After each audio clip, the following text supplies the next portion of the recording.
Բարև ձեզ, հարգելի նախագահներ, հարգելի պատգամավորներ, հարգելի ներկաներ, ձեզ եմ ներկայացնում առողջապահության նախարարության 2026 թվականի պետական բյուջեի նախագծով նախատեսված գումարները իրականում ի տարբերություն շատ այլ մարմինների այս նախարարության բյուջեի թվերը ես անգիր գիտեմ 2026 թվականին նախատեսել ենք 44 միլիարդ 313 միլիոն դրամով ավելին քան 2025 թվականին և բյուջեն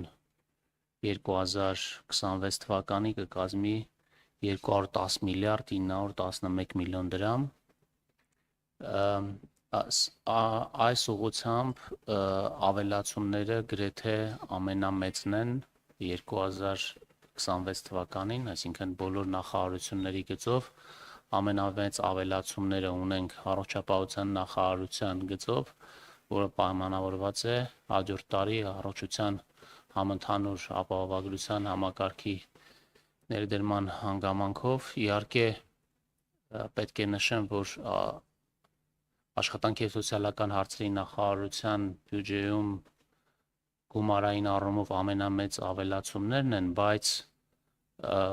դա պայմանավորված է ուղղակի շահառուների քանակի ավելացման հանգամանքով, այսինքն ռեֆորմների հետ կապված ամենամեծ ներդրումը կարելի է ասել այստեղ ենք իրականացնում և այսքանը երևի, եթե կան հարցեր, սիրով կպատասխանեմ։ Շնորհակալություն, պարոն Հովհաննիսյան, այո, հարցեր կան, խնդրեմ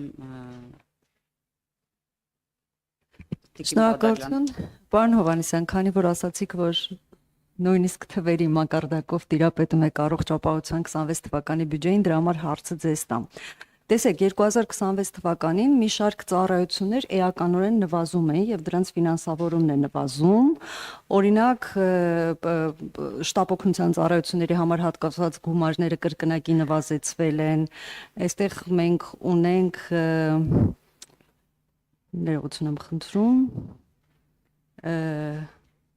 քաղցկեղի դիալեզի գումարներ, ծառայությունների գումարներն են նվազեցվել, ուռուցքաբանական ծառայություններն են նվազել, արդյոք սա նշանակում է, որ այստեղ մինուս են արվել այն թիրախային խմբերը, որոնք որ 2026 թվականին առաջին փուլով պիտի արդեն ունենան առողջապահության ապահովագրություն,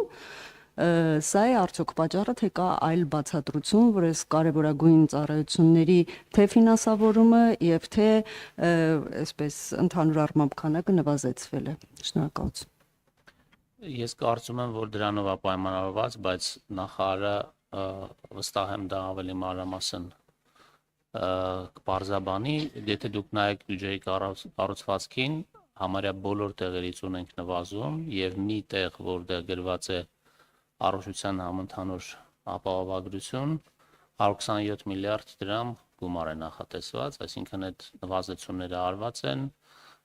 հաշվի առնելով, որ այդ ծառայությունները մատուցվելու են արդեն ապահովագրության համակարգով։ Շնորհակալություն, արձագանքում եք Տիկին Բադալյան, եթե թույլ կտաք, ես նախագահի իրավունքով ես եւս մի հարց տամ, պարոն Հովհաննիսյան, խոսքս վերաբերում է հետեւյալին։ Երբ դիտարկում ենք 2025 թվականի պետական բյուջեն հաստատված եւ նաեւ 25-ի